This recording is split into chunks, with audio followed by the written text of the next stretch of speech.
Thank you, Drew, and good afternoon to all of you. You all had a good week. Welcome back, Aaron and Jake Trone visiting us for Thanksgiving. It's nice to see them again. Well, as you are probably all aware, the world has been a very interesting place these last couple of weeks. It's been unnerving and has been changing daily. When we look at back in our lives, all of our lives, we've seen many, many changes that have taken place, and they're probably going to continue to take place. If we were to go back into the world about only 25 or 30 years ago, those people from 25 or 30 years ago would probably not understand or recognize what we live with today. Take, for example, communications. In this modern world that we live in, we live with Snapchats, we live with instant messages, we live with texts, we live with tweets and retweets. We have emoticons, we have lowercase letters that mean words, and who knows what else. If some of this makes absolutely no sense to you, don't feel bad, you're in good company. I'm still trying to learn what all this means as we evolve into this. People that are like half my age get this stuff. I don't get most of it. You know, today, the personal handwritten letter has pretty much fallen out of favor. I don't know that many of us in this room have probably sat down and written a letter, licked a stamp, put it on an envelope, licked the envelope, stuck it in the envelope, and put it in the mail, which is known today as snail mail, because it takes so long to get there. But you know, for centuries, this form of communication, handwritten letters, was the primary form to communicate with one another around the world. It was the norm for everybody. Nobody had all this other stuff. Because these letters, these handwritten letters that people would write, sometimes it would take days, sometimes it would take weeks, and sometimes it would take months, and even at moments it took maybe up to a year to get a letter to go from point A to point B somewhere in the world.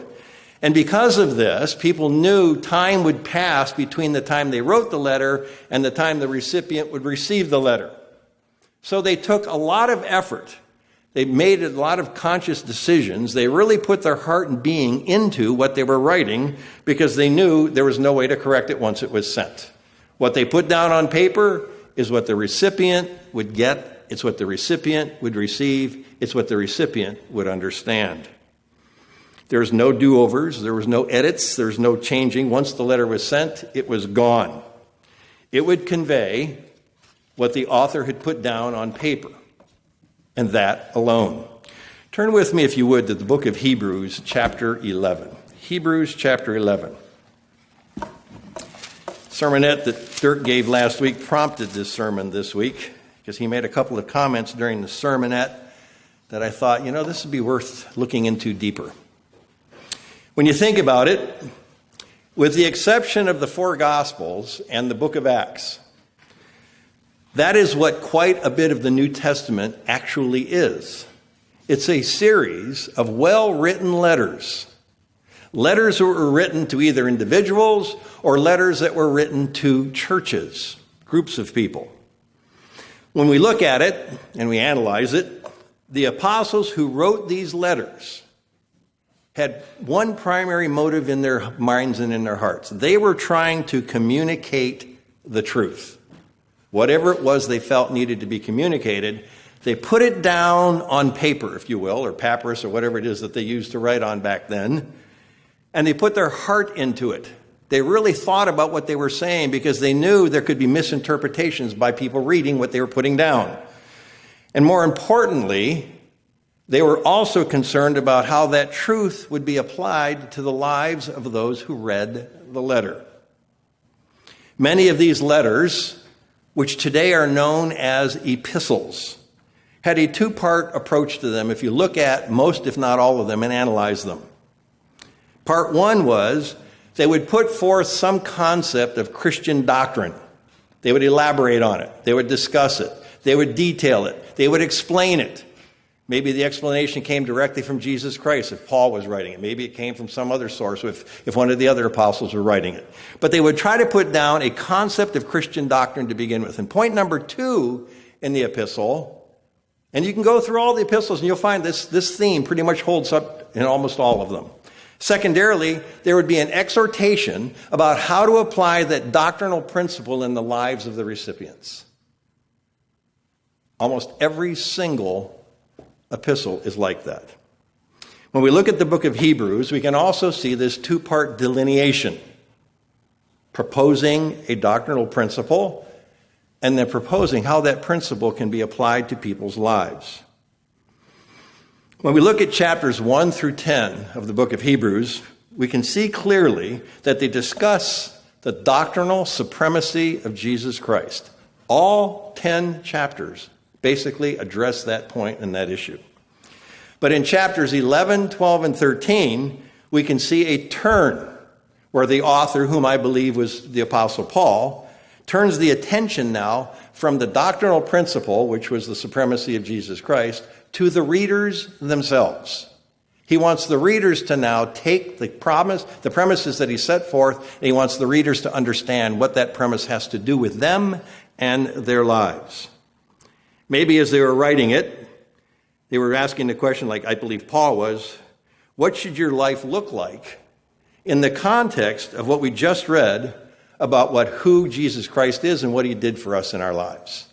How should we be living our lives knowing that that's what's transpired? And that's basically what the first 10 chapters of the book of Hebrews talks about. Once we get to Hebrews chapter 12, we will see the application side of this thing that I was talking about, of this truth being given through the first 10 chapters. Chapter 11 is sort of a transitional chapter between the first 10 and the last 2. And the first 10 chapters will be this link, this bridge, if you will, from the first 10 to 12 and 13. Here in Hebrews 11, there's something that is said about what was going on with the lives of these people.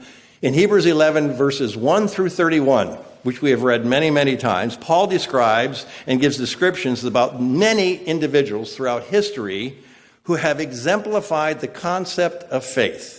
As you know, Hebrews 11 is known as the faith chapter. So what he does is he elaborates in first 31 verses about individual after individual and concept after concept as it relates to faith.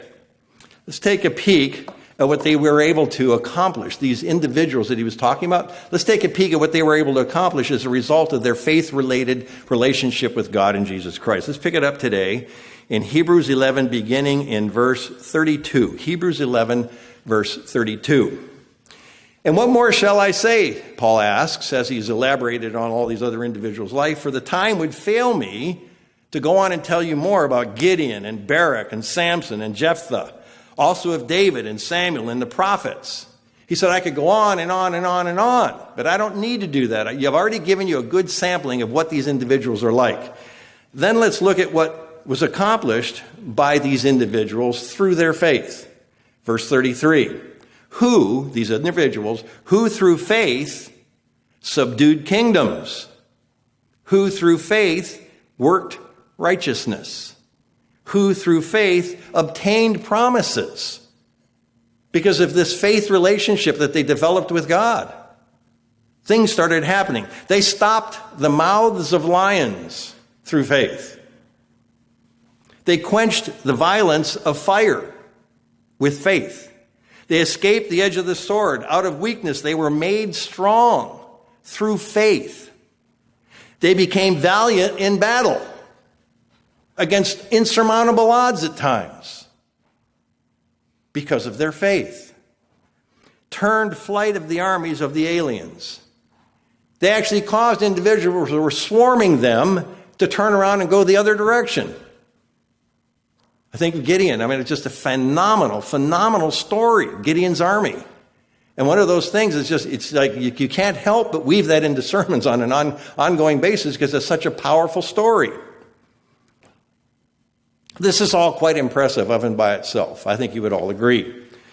But then Paul also summarizes what these individuals, because of their faith, were willing and able to contend with in their life as they struggled with their faith, as they went through their life.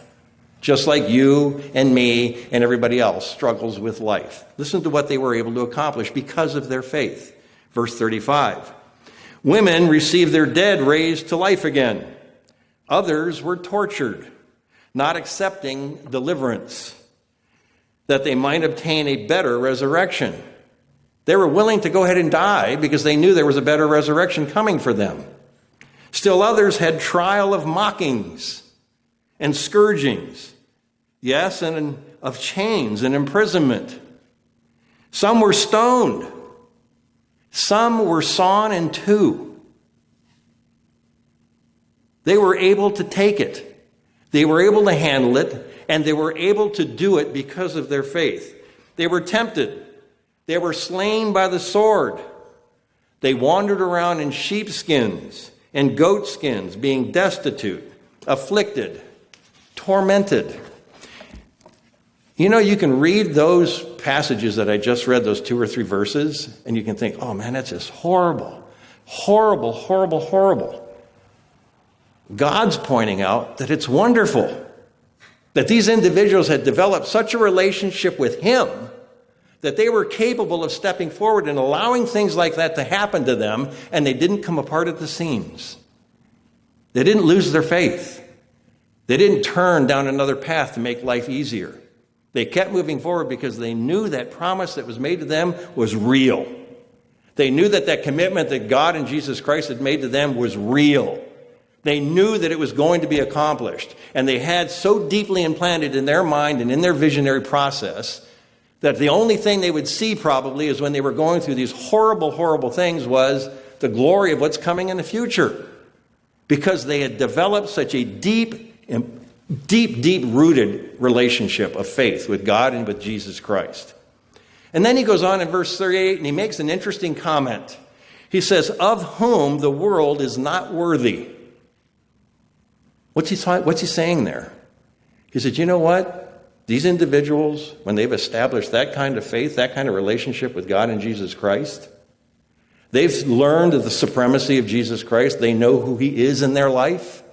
They know the power that He has. They know that the capacity that He has. They know the promises that He's made. And they've lived their life in such a way that they are examples. Powerful examples, dramatic examples, inspiring examples. He said the world in which they live, that world's not even worthy to be associated with them. That's what God wants from us. And He says when we get to that point, He says the world that you live with is not even worthy to be associating with you. They're not even on the same plane as you. They wandered in deserts and mountains, in dens and caves of the earth. And they said, you know what? That's okay. That's okay. I can deal with this because I know what's coming. That interesting statement made by Paul is just powerful when you stop and realize it in the context in which it was made. Of whom the world is not worthy. They're not worthy to even walk down the same street with you, eat with you, talk with you, fellowship with you, because they haven't developed this kind of relationship. God looks upon these people of faith as very, very special people. See, the calling is the first step. The process to develop the faith is what it's all about. And that's what the book of Hebrews is really all about. Verse 39, he said, and all these, having obtained a good testimony through faith, they still didn't receive the promise. It was only the promise of the promise. It was only the anticipation of the promise that kept them going, because that faith relationship was so deep, so committed, so unbelievably solid and sound.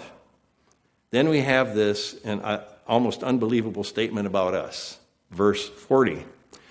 God having provided something better for us, that they should not be made perfect apart from us.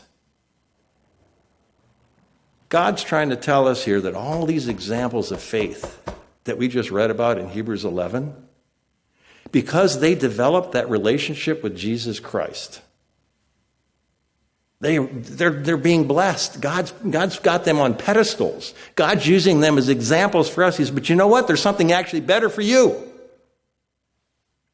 Something ahead is actually better for us. He then goes on to address in chapter 12 the how. the how of all of this that he's been talking about. How we can deal with that something better that God has in store and has provided for each and every one of us. Paul knew that the natural tendency of human beings, because he'd lived around them, he probably experienced it in his own life. He knew the natural tendency of human beings was to start out strong and gung-ho and ready to run, ready to go do it, ready to convict the world, ready to commit the world, ready to convert the world. Many of us have felt that way at the first beginning part of our calling and God's relationship with us. They all wanted to start out strong. They also wanted to start out fast. But then through life's issues, they become discouraged with the difficulties and trials start appearing in their lives. But Paul here takes a different view of the Christian life and he shares it with us. He encourages us to focus on laying aside those things that stop us from developing this relationship with Jesus Christ, this relationship with God, this faith, achieving as Christians the way God wants us to. Not unlike the sermon that I just gave on Joy Busters last week. When we look at the very first word of Hebrews chapter 12, we see the perfect link and a reminding review of what we just covered in chapter 11. Hebrews 12, verse 1. And see, let's look at this. Hebrews 12, verse 1. Therefore, stop right there. Therefore, almost predictably, when you read through Hebrews 1, 2, 3, 4, 5, 6, 7, 8, 9, 10, and 11, you almost have to have a therefore there because of the whole concept, because of this transitional change. Paul's trying to convey here is how you should be living in light of all these wonderful examples that God has given you and me to follow. They're human beings just like you. They were human beings just like me. No different. No more blessed. No more converted. No more anything. They were human beings struggling with life just like you and I do. Paul's trying to tell us, look at all these examples we have. And he said, I could go on and on and on about this. He said, God wants you to look at these examples and let these examples be an inspiration to you. He then goes on showing how to keep moving forward positively in our spiritual lives. It's essential. I remember when I was in high school, a long time ago, I decided to start running track. The reason I decided to start running track was I tried football because that's where all the studs were when we were in high school. If you weren't in football, you weren't a stud and you didn't get the girls. I tried football, but I didn't like getting beat up, especially in practice. I thought, this is really stupid. Getting the snot kicked out of me, and all I'm trying to do is get ready to go play a football game. This was especially true after I chipped my left shoulder going through a drill that was called bull in the middle. Bull in the middle was this. We weren't wearing shoulder pads. We weren't wearing a helmet. He put one man in the middle of the entire rest of the team. The one man had to break out of the ring by barreling himself into the other players. And when you do that, sometimes you get hurt. And I got hurt. I chipped my left shoulder. And I've paid for that ever since. And I thought, this is ridiculous. I'm not doing this ever again. There's no fun in this. So I decided to go out on the track field. And the coach said, what are you going to run in track? I said, I don't know. He said, why don't you try the 880? I said, okay, that sounds good to me. Now, for those of you that don't know what the 880 was, this is back when it was in yards, not meters, okay? The 880 was basically a half mile. It was 2 times around the track, 2 440s. And it was really sort of a semi-sprint race because you had to keep running fast to get around this track twice. I remember the first time I ran it, after the first lap, I thought I was going to die. I couldn't breathe. Every muscle in my legs ached. My chest hurt. My throat hurt. Everything hurt. And I thought, this is nuts. I can't do this. So I said, what's another race that's shorter? He said, the 100-yard dash. I said, that's mine. And I became a sprinter from there forward. I ran the 100, the 220, and I did long jumping. Here in Hebrews 12 and verse 1, Paul equates our life as Christians to that of a race that we must finish. We can't quit after one lap, and we need to finish strong. Hebrews 12, verse 1 again. Therefore, we also, since we are surrounded by so great a cloud of witnesses, referring back to Hebrews chapter 11, let us lay aside every weight and the sin which so easily ensnares us, and let us run with endurance the race that is set before us. If you think about it, Paul is telling us that those mentioned in Hebrews 11 essentially are speaking to us today. Maybe those group of individuals in Hebrews 11 are saying something like this to us. God is faithful. God will provide you with the strength, the encouragement, and everything else you need to endure the race he's got you in. It's as though Abraham, Joseph, Moses, even Rahab the harlot are saying to us, move out on faith. Trust God. Encouraging us. They're trying to encourage us, like that we can in fact run this race of endurance and we can make it finish. We can get to the end of the race, telling us that we can finish this race. It may seem like you can't, but believe us, you can. These guys are almost like a coach encouraging his team maybe before a game or before a race, saying, you can do this. There is a way that you can finish this race. You can make this happen. Then he gives us ways to accomplish this. One of the other points Paul said is we need to lay aside those things in life that slow us down and or wear us out. Many of us, regretfully, carry around a lot of baggage from our past. Baggage that weighs us down. Baggage that slows us down. Baggage that discourages us. Baggage that gets us thinking we probably aren't going to make it. Paul is trying to tell us, if there's any sin in our lives that will ensnare or trap or deceive us, we need to get rid of it. Similar to what we heard in the sermon last week. The sin to which Paul is referring when you read it in verse 1 here is somehow linked to chapter 11, the faith chapter. Because this whole thing is stemming from the word therefore. This sin that he's referring to that will drag us down and wear us out is referring to a form of unbelief. He's talking about a lack of faith. Not really believing that God's going to do what God said he was going to do. You've heard me say this probably till you get tired of it. If we really believed deep down into our core, into our being, everything that we read in the Bible about what God says he will do to help us, encourage us, strengthen us, be there for us, we'd never have another worry in the world. Because we would know and really believe God's in charge and God's going to make this thing happen. And I am going to finish this race.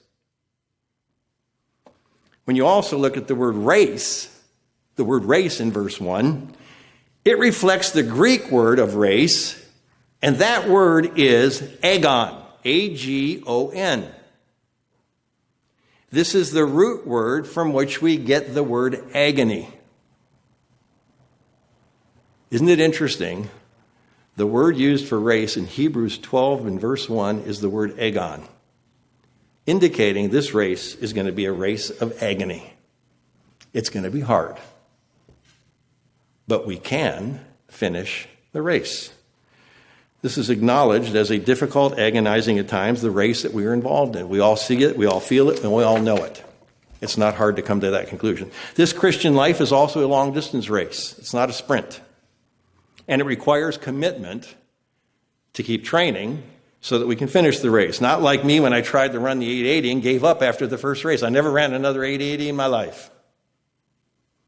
So what does Paul tell us to focus on when this race starts to get tough? Because we know it's going to get tough. Let's go to verse 2 of Hebrews 12. He says, looking unto Jesus, the author and finisher of our faith, who for the joy that was set before him endured the cross, despising the shame, and has sat down at the right hand of the throne of God. While we are working at laying aside the weight and the sin that drags us down in our lives, Paul says, you know what? You need to start really looking to Jesus Christ. Looking to him as your leader. Looking to him as the author, the creator of your relationship that you've got going on with God. And the finisher. He has the capacity. He has the ability. He created us. He authored us. He's the one that put it all together, and he's the one that can make it happen. He's the one that can bring us forth to the faith, and we can make this whole thing finish. Hold your place in Hebrews 12 here. We're going to come back. And turn over to John chapter 15 with me. John chapter 15.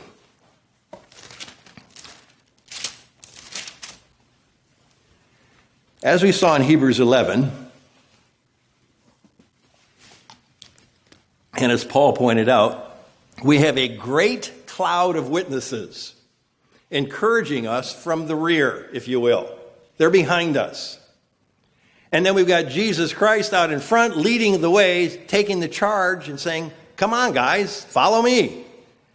Christ has already won the race. He knows it can be done. And he won the race as a human being. He has already crossed the finish line. He knows that feeling, that sensation of crossing that finish line. He's basically telling us, Jesus Christ is, follow me, and you also will finish strong, which is the title of the sermon today, Finishing Strong. So how do we follow Jesus Christ in our life? By following his word in our life. John 15, let's begin here in verse 4. John 15, verse 4. This is part of the dialogue that Christ is giving the disciples after Judas, one of the disciples, asked him this. He said, how he would manifest himself to them and not manifest himself to the rest of the world. Because it was confusing to them. He said, if you're going to manifest yourself to us, how is it they're not going to get it too? This is Jesus Christ's answer. John 15, verse 4. He said, abide in me, and I in you. As the branch cannot bear fruit of itself unless it abides in the vine, neither can you unless you abide in me. You have to stay attached. He said, there's no other way. He said, you can't go out to a vine, you can't go out to a tree, you can't go out to a bush, cut the branch off and expect the branch to produce anything. It's going to die. It has to stay connected. He said, I am the vine, you are the branches. We're connected. I am the source of all of your energy. I'm the source of all your nutrition. It comes from the trunk. The vines, the branches, get the source of energy from the trunk. They don't get it from themselves. He said, he who abides in me and I in him bears much fruit because they're attached. You've heard the expression being attached at the hip? That's what Jesus Christ wants. He wants us to be so attached to him, you almost feel like he's bumping into you as you're walking down the street. Think about how different your life would be if that were true. You knew he was right there. And he was walking with you. He listened to you talk. He watched your actions. He watched your behaviors. Maybe once in a while, he give you a little jab in the ribs. I don't think that's where you want to go. But he said, that's how I want you to be. I want you to be attached to me. He said, if anyone, in verse 6, does not abide in me, he is cast out as a branch and is withered. It's a fact of life. It's going to happen. If we don't stay attached, we can't stay partially attached. What happens if you snip a branch and you sort of cut it half off, but it's still connected but not completely? It's going to die because it doesn't have all of the nutrition it needs. And that's what we need. We need all of the nutrition Jesus Christ can provide. He said, if anyone does not abide in me, is cast out as a branch and is withered. And they gather all these withered ones and throw them into the fire, and they're burned. He's talking about the final burning hell fire, Gehenna fire. If you abide in me, and here's the key, and my words abide in you, you will ask what you desire, and guess what? It's going to be done. I've started an experiment in my life recently. I'll show you a little inside peek at me as a human being. I've been concerned about my own personal faith. So what I've started doing is when I wake up at night, and you might think this is really silly and stupid, but it's working for me. I wake up in the middle of the night, and sometimes you get up in the middle of the night, you may have to go to the bathroom or get a drink of water. Sometimes you go back to bed and you toss and turn, and you can't go back to sleep. Every single time for about the last week and a half or 2 weeks, without exception. Make sure that's right. I'm pretty sure that's right. If I'm wrong by 1 or 2, God forgive me. But I'm pretty sure it's 100%. I go back to my bed, I lay down, and I say, okay, God, I need 1 more hour and 15 minutes of sleep. And I would like to have 1 more hour and 15 minutes of not frustrating sleep, peaceful sleep, with, if you're willing to give me a nice, enjoyable dream. It has happened every single time. Prior to that, 2 weeks ago, 3 weeks ago, I forget how long ago I've been doing this, I'd get up in the middle of the night, I'd go back to bed, and I'd toss and turn sometimes for 2 hours before I'd get back to sleep. And that's frustrating. And that's not healthy for you either. But in the last 2 or 3 weeks, that has never happened. I'm getting up at 5:30 in the morning completely refreshed. I don't need naps like I used to take. I used to take a half hour, 45 minutes, an hour nap almost every day because I couldn't get through the day because I was tossing and turning all night long. Why do I share that with you? God says, I want you to trust me. I want you to believe in me. How do we trust and how do we believe in if we don't put him to the test? Again, you might look at that and say, that's silly. Well, you know what? It might be silly to you. It's really working for me. And it's reassuring me that when I go to God and I pray to God and I ask for intervention in my life, I always do it, I try to always do it with his will in mind and remind him of that, and he reminds me of that.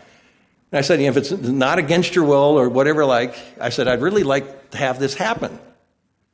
You know what? When I pray to him now, as opposed to 3 weeks ago, I get up with a smile on my face because I know he's listening. If he's willing to do that for me in the middle of the night, if it had happened once or twice or 3 times, I thought, maybe that's just a fluke.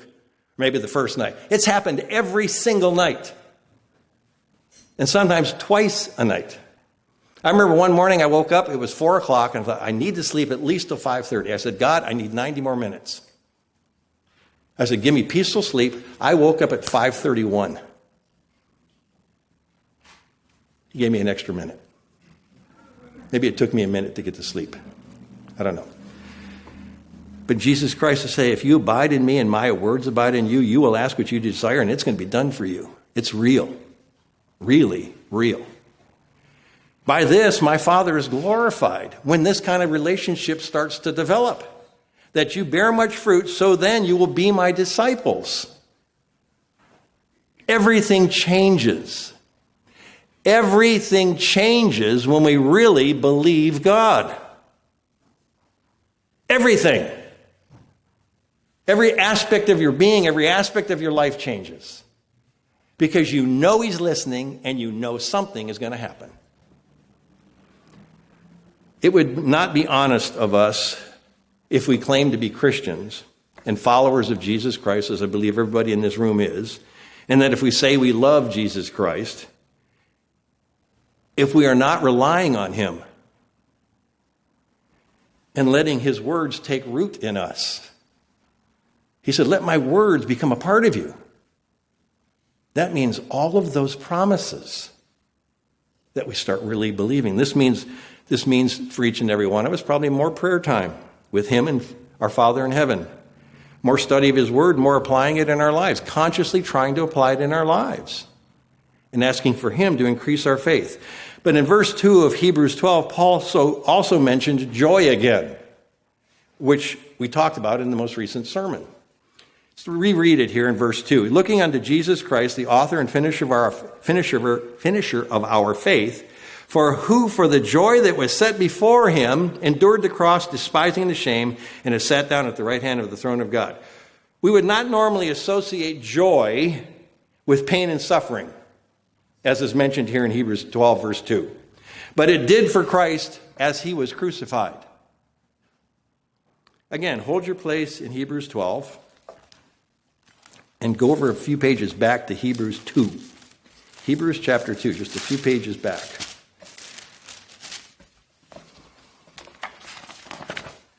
In a sense, for Jesus Christ, the cross that he was crucified on represented the finish line of his human race.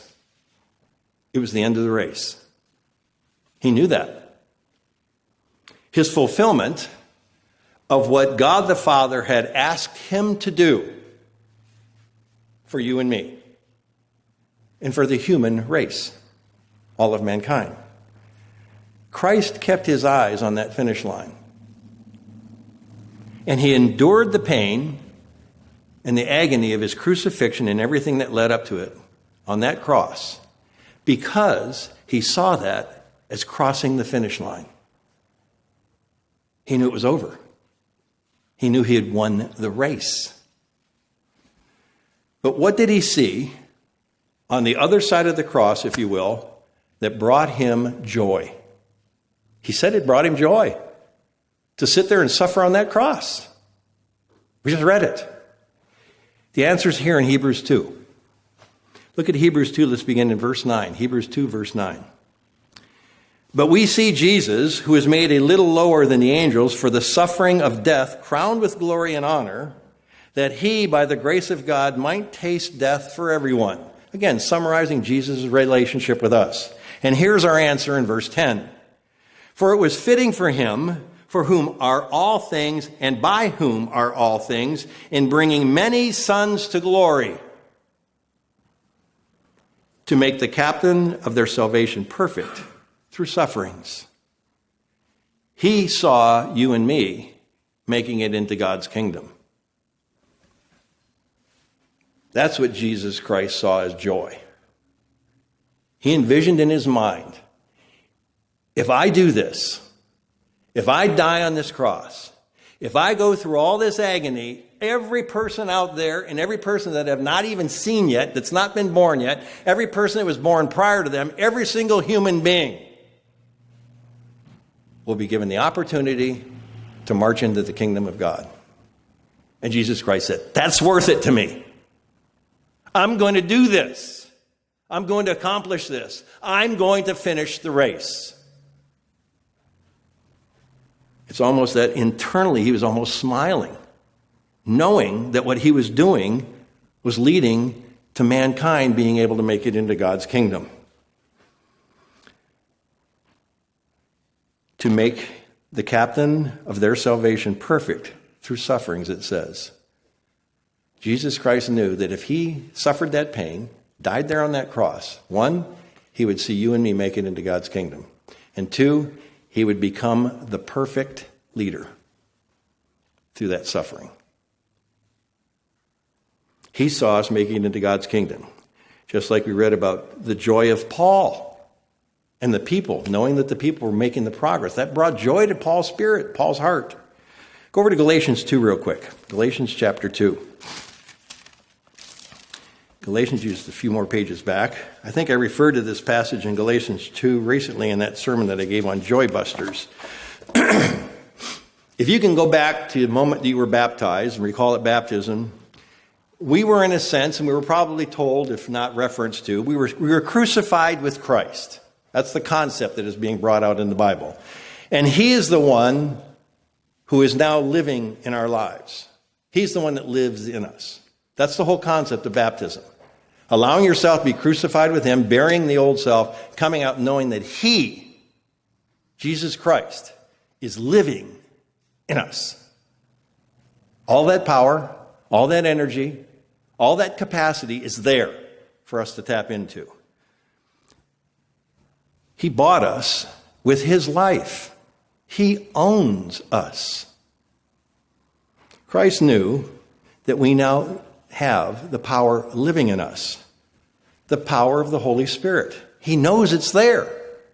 He knows that if we tap into it, we can accomplish the exact same thing that he accomplished. We can finish the race. Let's look at one verse here in Galatians 2, verse 20. Galatians 2, verse 20. Paul writes here again, he says, I have been crucified with Christ. It is no longer I who live, but Christ lives in me. And the life which I now live in the flesh, I live by faith in the Son of God, who loved me and gave himself for me. Let's go to Luke 14. Luke chapter 14.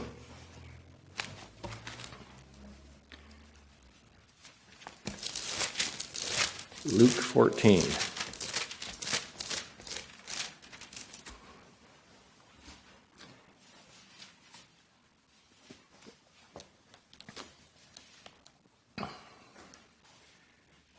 You know, when you think about it, Jesus Christ basically postponed his joy. He's not unlike those we read about in Hebrews 11. They died and they didn't receive the promise. Remember it says back in Hebrews 11, they just saw it afar off. They could visualize it, make it real to them. So did Jesus Christ see us. He visualized. He saw us afar off, making it into God's kingdom as he hung there on that cross suffering. Seeing us in the future is what brought Jesus Christ joy. Like Jesus Christ, we have to endure the race. As he told us here in Luke 14, we must be willing to take up our own crosses for the future joy that is set before us. God's kingdom and eternal life. Let's look at Luke 14, beginning in verse 25. Luke 14, verse 25. Now great multitudes went with him, and he turned and said to them, if anyone comes to me and does not hate his father and mother, wife and children, brothers and sisters, yes, his own life also, he cannot be my disciples. We've got to come to the point of loving Jesus Christ first and foremost above anything else in this life. And whoever does not bear his own cross and come after me cannot be my disciple. It doesn't get any plainer than that. He said, I did it for you. Now you can do it for me. Not that we have to hang on a cross like he did. At least I don't think most of us are ever going to do that. Let's go back to Hebrews 12 again. Hebrews 12. As we just read in Luke 14, we are now linked together. We are now linked together with Jesus Christ via the cross. Christ's and ours. These burdens, which is what that cross represents, these burdens in life make us a part of Jesus Christ in a very real way. Every time you suffer, every time you have a pain, every time you have a trial, every time you have a difficulty, every time you have a challenge, every time something doesn't go right in your life, it's a connection. You're just like Christ. He said, I want you to understand that. You're bearing your own cross. You're just like me. And you're going to finish just like me. It's the perspective that he wants us to get. Paul sort of wraps this whole point up for us here in Hebrews 12 and verse 3. He reminds us that Jesus Christ endured the cross, as he mentioned, and also endured the hostility from sinners, not unlike us. Jesus Christ endured the cross from sinners because it said he died while we were still sinning. And yet we are asked and called to run this race with endurance. There's nothing expected from us. There is nothing expected from us that Jesus Christ hasn't already accomplished. Not one thing. And he did it in the flesh. He did it as a human being to show us it can be done. Hebrews 12, verse 3 now. Hebrews 12, verse 3. For consider him who endured such hostility from sinners against himself, lest you become weary and discouraged in your souls. You have not resisted yet to bloodshed, striving against sin. Then you read that, it doesn't come out totally clear. Let me reread those two verses again from the New Living Translation. You can follow along or just listen. I think it brings clarity to these two verses. This is what it says in the New Living Translation. Think of all the hostility he endured from sinful people. Then you won't become weary and give up when it's happening to you. It happened to him, it's going to happen to you. After all, you have not yet given your lives in your struggle against sin. You haven't been asked to die yet. Every struggle, every pain, every agony is a direct connection to Christ. It means you're going through what he went through in your own way. Brethren, we have seen here in these first few verses of Hebrews 12, our life is about doing the hard things, even when we prefer not to do them. We go forward in our race because we have some great examples from our past. And we have a great leader, Jesus Christ, leading us today.